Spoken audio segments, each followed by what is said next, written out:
Assalamualaikum warahmatullahi wabarakatuh. Nama saya Gabriel Sayuda, NPM 2121010156. Di sini saya akan menjelaskan materi tentang hubungan antara moral dan hukum dalam Islam.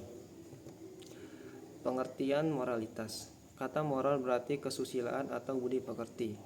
WJS Purwadarminta mengatakan bahwa moral adalah ajaran tentang baik buruk perbuatan dan kelakuan. Ada padanan kata itu dalam Islam yaitu al-akhlak atau al-adab. Menurut Al-Ghazali, akhlak merupakan tabiat jiwa yang dapat dengan mudah melahirkan perbuatan-perbuatan dengan perwatakan tertentu secara serta-merta tanpa pemikiran dan pertimbangan. Apabila tabiat tersebut melahirkan perbuatan baik dan terpuji, menurut akal sehat dan agama, tabiat tersebut dinamakan akhlak yang baik. Apabila melahirkan perbuatan yang jelek, maka tabiat tersebut dinamakan akhlak yang jelek. Moralitas memiliki makna yang berbeda dengan etika. Moralitas dipandang sebagai ajaran, wejangan, patokan baik itu secara tulisan maupun lisan, tentang bagaimana manusia harus hidup dan bertindak agar dapat menjadi manusia yang baik. Dalam filsafat Durkheim, moralitas merupakan fakta sosial yang khas dan hanya hidup dalam masyarakat. Dalam arti, moralitas hanya dapat dalam konteks sosial yang dapat dipelajari atau diselidiki. Sedangkan menurut Zakiyah Derajat, moral adalah kelakuan yang sesuai dengan urutan-urutan atau nilai-nilai masyarakat yang timbul dari hati dan bukan dari luar, yang disertai pula oleh rasa tanggung jawab atas tindakan tersebut. Selanjutnya, pengertian hukum Islam. Hukum Islam adalah hukum yang berasal dari agama Islam, yaitu hukum yang diturunkan oleh Allah untuk kemaslahatan hamba-hambanya di dunia maupun di akhirat. Perkataan yang diturunkan oleh Allah dalam definisi di atas menunjukkan bahwa hukum Islam itu ciptaan Allah, bukan ciptaan manusia. Hal ini karena yang berhak dan berwenang membuat hukum adalah Allah. Allah mempunyai hak prerogatif untuk membuat dan menciptakan hukum, yaitu antara lain menghalalkan sesuatu dan mengharamkan yang lainnya.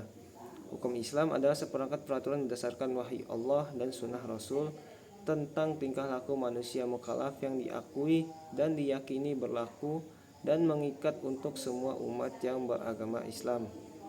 Ini menunjukkan bahwa yang dimaksudkan dengan hukum Islam adalah keseluruhan bangunan dari peraturan dalam agama Islam, baik lewat syariat, fikih, dan pengembangannya seperti fatwa, qanun, siasah, dan lain-lain.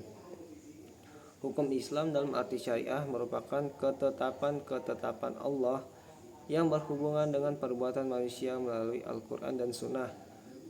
Hukum Islam merupakan aturan yang diciptakan Allah, tidak bertentangan dengan nilai-nilai moral manusia, karena standar baik dan buruk secara moral juga harus berdasarkan akal sehat dan syariah. Selanjutnya, hubungan moral dan hukum Islam. Manusia memiliki cara berpikir yang berbeda dengan sifat dan tingkah laku yang berbeda. Hal ini akan mempengaruhi tindakannya.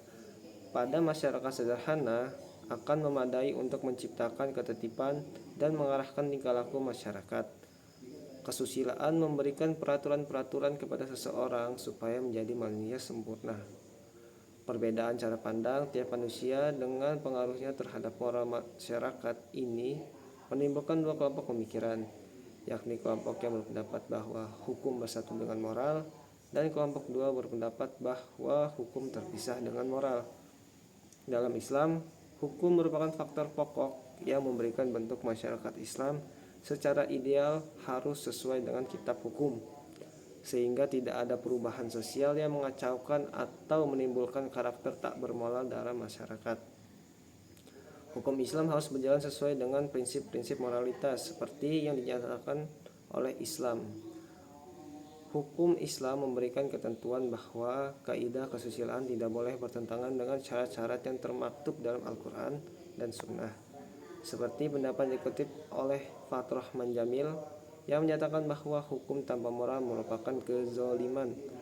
Moral tanpa hukum adalah anarki dan utopia yang menjurus kepada perikebinatangan.